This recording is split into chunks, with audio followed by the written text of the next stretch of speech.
When I was 10 years old, my parents took me to visit my grandparents in the countryside. It was one of those long drives where the scenery barely changed for hours, just fields and trees, the occasional barn, and the winding road stretching endlessly ahead. We arrived just as the sun was setting, casting a golden glow over my grandparents' small farmhouse in the woods that bordered their property.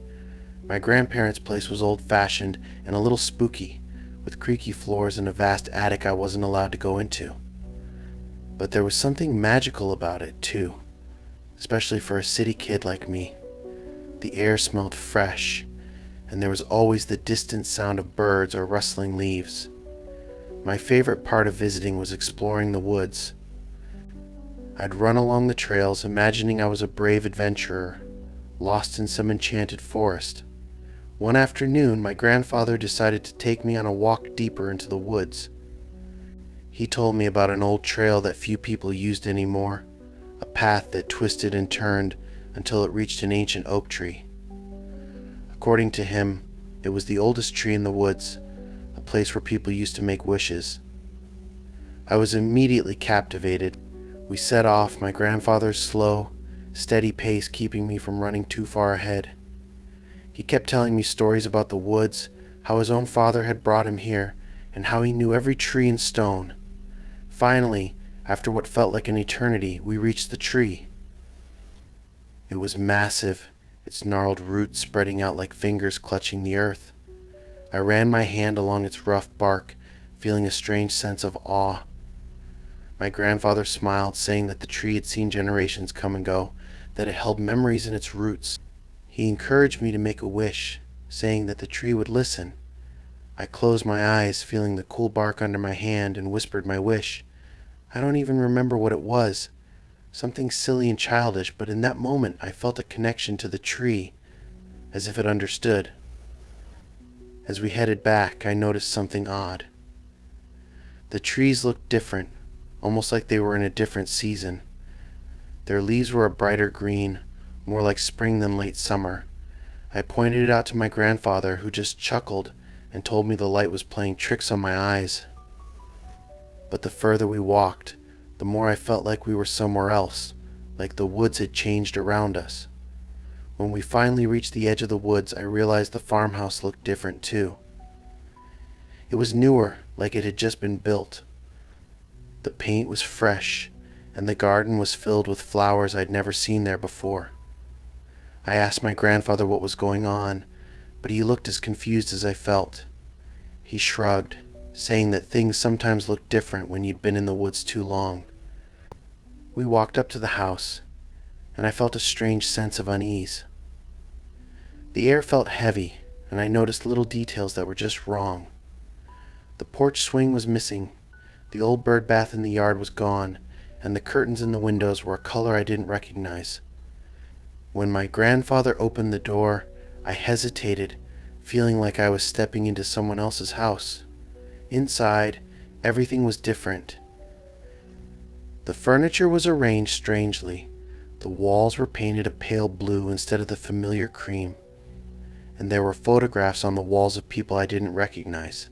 I could feel my heart pounding as I looked around, trying to understand what was happening. A woman came out of the kitchen, wiping her hands on a towel. She looked at us with a mixture of surprise and suspicion, as if we were intruders. My grandfather stammered, apologizing, saying that we must have made a mistake. He explained that this was supposed to be his house, that he had lived here his entire life. The woman's face softened a bit, and she told us that she had bought the house a few years ago from a couple who had retired and moved south. She looked at my grandfather with a kind but concerned expression, as if she felt sorry for him. She mentioned that there had been rumors about the place being haunted, that sometimes people saw things in the woods that didn't make sense. I could see the shock on my grandfather's face as he tried to process her words. He looked around, taking in the unfamiliar surroundings, and I could tell he was as shaken as I was. He apologized again, and we backed out of the house, both of us too stunned to say anything. As soon as we were back in the yard, my grandfather grabbed my hand and we hurried back into the woods. I could feel the fear radiating off him, and it scared me more than anything. He was always so calm, so steady, and seeing him like that made me realize how serious this was. We walked quickly, barely speaking, just trying to find our way back. The trees seemed even stranger this time, the shadows longer, the air colder. It was as if the woods had come alive, watching us, guiding us, or maybe trying to keep us there. I could hear whispers in the leaves, voices that sounded like they were calling our names. Finally, we broke through the edge of the woods, and there it was, the familiar farmhouse, just as we'd left it. The paint was chipped, the porch swing was there, and the old birdbath stood proudly in the garden. I let out a sigh of relief, feeling like I'd just woken up from a nightmare. We went inside and everything was back to normal. My grandmother was in the kitchen, humming as she prepared dinner, and she looked up, smiling, as if nothing unusual had happened. My grandfather didn't say a word about what we'd seen, just sat down quietly at the table, his face pale and drawn. That night I couldn't sleep. I kept thinking about the other house, the other version of our farmhouse, and the woman who lived there. I wondered if we'd somehow slipped into a different reality, a world where things had turned out differently. I asked my grandfather about it the next day, but he just shook his head, saying it was best not to dwell on things like that. Years passed, and we never talked about it again. But every time I visited my grandparents' house, I felt a chill when I looked at the woods, a lingering sense of something watching, waiting. I always stayed close to the farmhouse, never venturing down that old path again. A few years later, my grandfather passed away, and my parents sold the farmhouse. I visited one last time before we moved, standing on the porch looking out at the woods. Part of me wanted to go back to that ancient tree, to make one last wish, but I couldn't bring myself to do it. Now, as an adult, I sometimes wonder if I imagined the whole thing, if it was just a child's overactive imagination. But then I remember the look on my grandfather's face, the way he held my hand as we walked back through the woods. I know he saw it too, that strange glimpse of another world, another life. Sometimes late at night I dream about that other house, about the woman who looked at us with those kind, pitying eyes. In my dreams I see her standing on the porch, watching me as I walk away, as if she knows something I don't. I'll never forget that day in the woods, the feeling that we'd stepped into a place we weren't meant to see. And I'll always wonder if somewhere out there, that other house is still waiting, hidden among the trees, watching and waiting for someone else to stumble upon its secrets.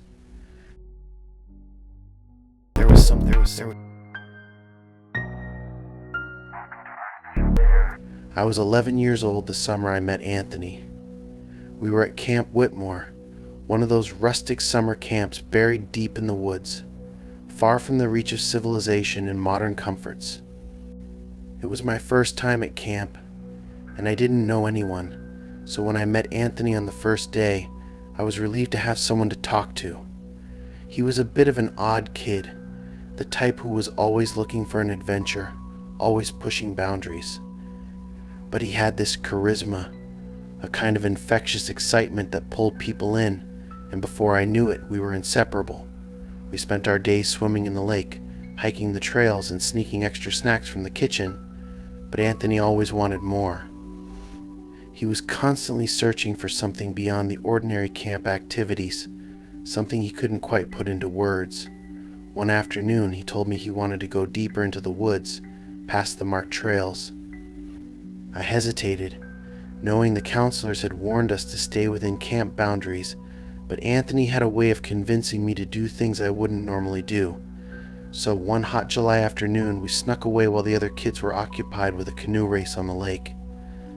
The woods were thick and quiet, the only sounds the crunch of leaves under our sneakers and the occasional call of a bird. I kept looking over my shoulder, half expecting a counselor to jump out and drag us back to camp, but no one came, and soon the noise from camp faded in terror. We were alone, surrounded by towering trees and dense underbrush. After what felt like hours, Anthony stopped abruptly, his eyes wide with excitement. He He pointed ahead, and there, in a small clearing, was a staircase. It was just a staircase, seemingly random and out of place, leading up to nowhere. There were no walls, no foundation, just a set of old wooden steps that looked as if they'd been plucked from some abandoned house and dropped in the middle of the forest. I felt a shiver crawl up my spine. Something about that staircase didn't feel right. It was like it didn't belong, like it was a glitch in reality. I told Anthony we should turn back, that this wasn't the kind of adventure I'd signed up for, but he ignored me. His eyes were locked on the staircase, and I could tell he was drawn to it in a way I couldn't understand. He started walking toward it, and I grabbed his arm, telling him we should leave. But he shrugged me off, his face a mix of fascination and determination. I could see he wasn't going to listen to me, so I watched helplessly as he reached out and touched the railing. The moment his fingers made contact with the wood, his whole body stiffened, his eyes widened in shock, and he let out a strangled gasp like he was struggling to breathe. I panicked, calling his name, trying to get him to snap out of it. But he didn't respond, just stood there, frozen and shaking, his face contorted in pain. Without thinking, I grabbed his shoulder, trying to pull him away from the staircase. The instant my hand touched him, something strange happened. It was like a switch flipped in my brain, like a door opened, and suddenly I knew everything about Anthony's life. I saw memories that weren't mine. His first day of kindergarten, his favorite hiding spot in his backyard, the time he broke his arm trying to jump off a swing. I could feel his emotions, his fears, his dreams as if they were my own. At the same time, I felt him in my mind like he was seeing my memories too. I saw his face go pale, his eyes widening as he processed details about my life that I'd never told him. It was overwhelming, like a flood of images and feelings crashing into me all at once. My head throbbed, my vision blurred, and I felt like I was going to be sick. I stumbled back, releasing him, and the connection broke. We both collapsed to the ground, gasping for air, staring at each other with a mixture of fear and confusion. My heart was racing, and I could tell from the look on Anthony's face that he'd experienced the same thing I had. We didn't say anything for a while, just sat there, trying to make sense of what had just happened. Eventually, I managed to ask him if he was okay. He nodded, his face pale, his hands shaking. He told me he didn't understand what had happened, that he felt like he'd been inside my head, seeing my memories. I told him I'd felt the same thing, that it was like our minds had merged for a moment. We sat there in silence, both of us too shaken to move. The staircase loomed behind us, ominous and out of place, like it was mocking us. I wanted to run, to get as far away from that staircase as possible, but I was afraid to leave Anthony alone. Eventually, he stood up, his legs wobbling, and I helped him brush the dirt off his shorts. We looked at each other, silently agreeing that we'd had enough of this so-called adventure. We made our way back to camp, neither of us speaking. The woods felt darker, more foreboding, and I couldn't shake the feeling that something was watching us, that the staircase was somehow aware of what we'd done. When we finally reached the edge of camp, I felt a wave of relief wash over me, like I'd escaped from some kind of nightmare. Back in the safety of our cabin, we tried to talk about what had happened, but the words felt inadequate. How could we explain the feeling of having someone else's memories in our heads, the sensation of knowing someone's entire life as if we'd lived it ourselves? It felt too surreal, too impossible, like something out of a bad dream. Over the next few days, the effects started to wear off. The memories faded, the details becoming hazy, like a dream slipping away after you wake up. I could still remember bits and pieces of Anthony's life, but it was like watching an old movie, distant and unreal. I could tell he felt the same way. We didn't talk about it again, didn't try to analyze or make sense of it. It was easier to pretend it had never happened, to go back to being two ordinary kids at summer camp, but I couldn't shake the feeling that something had changed, that we'd crossed a line we weren't supposed to cross. Every time I saw Anthony after that, I felt a strange connection, like I knew him in a way that went beyond friendship. I could sense his moods, his thoughts, as if a part of him had stayed with me. And I knew he felt the same about me. We stayed friends for the rest of the summer, but we never ventured into the woods alone again. We stuck to the lake, the trails, the safe areas where the counselors could see us. It was an unspoken rule between us, a silent agreement that whatever we'd found in those woods was best left alone.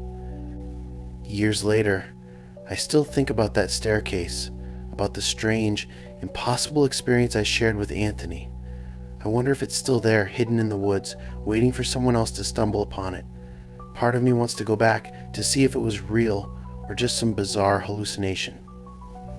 But another part of me, the part that remembers the terror in Anthony's eyes, tells me to leave it alone. Some things aren't meant to be understood. Some doors, once opened, should never be opened again.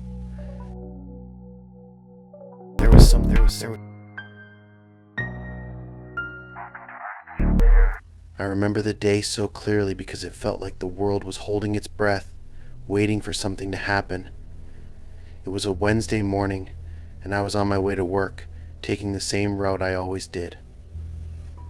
The city was just waking up, the streets still quiet, and the early light casting a soft glow over everything. I felt strangely peaceful, as if the day were promising something calm and ordinary. As I crossed the intersection near my office, I saw a man across the street who looked exactly like me. He wasn't just similar or a passing resemblance. He was me, down to the clothes I was wearing that day, a simple gray jacket and a red scarf. He even walked with the same slight limp I had after spraining my ankle a few months before. I stopped in my tracks, my heart pounding as I watched him disappear around the corner. A dozen thoughts raced through my mind. Was it someone playing a prank? A twin I didn't know about? I tried to shake it off, convincing myself that maybe it was just someone who looked similar. But deep down, I knew there was no mistake. The rest of the day felt off. I kept catching glimpses of that red scarf in the office outside the window, even in reflections. Each time I looked closer, it would disappear. I started to feel like I was losing my mind, but I didn't tell anyone. How could I explain seeing myself? That evening, on my way home, I saw him again. This time he was standing at the entrance of my apartment building, looking up at my window. I felt a wave of anger and fear rise in me. Who was he? Why was he following me? I crossed the street, determined to confront him, but as I got closer, he turned and walked inside. I ran after him, barely managing to keep up as he moved down the hallway and around a corner. I reached the end of the hall just in time to see him step into my apartment. My heart raced as I rushed after him, but when I opened the door, the apartment was empty. Everything was exactly as I had left it that morning, not a thing out of place. But I could feel his presence, as if he'd just been there, as if he'd walked through my life and vanished without a trace. I didn't sleep that night. Every sound, every shadow seemed like it was him, lurking just out of sight. I told myself it was just a strange coincidence, that maybe I was overthinking it, but the next day things only got stranger. At work, my coworkers acted unusually distant, their smiles forced, their greetings short. When I asked my friend Jake if everything was okay, he looked at me with confusion. He asked why I'd asked him the same question yesterday. I tried to explain that I hadn't seen him since Monday, but he insisted I'd spoken to him just the day before. Then he added, "You were wearing that same jacket and scarf, man. Are you feeling all right?" I didn't know how to respond. It was as if I'd lived through a day I couldn't remember. A day where I'd apparently gone about my routine but hadn't been myself. The thought made my skin crawl. I started to feel trapped, as if reality were slipping through my fingers, becoming something I couldn't hold on to. When I got home that night, I decided to take a different approach. I set up a camera by my front door, hoping to catch something, anything that could explain what was happening. I didn't know what I expected to find, but I needed answers. The next morning, I checked the footage, my stomach churning with anticipation.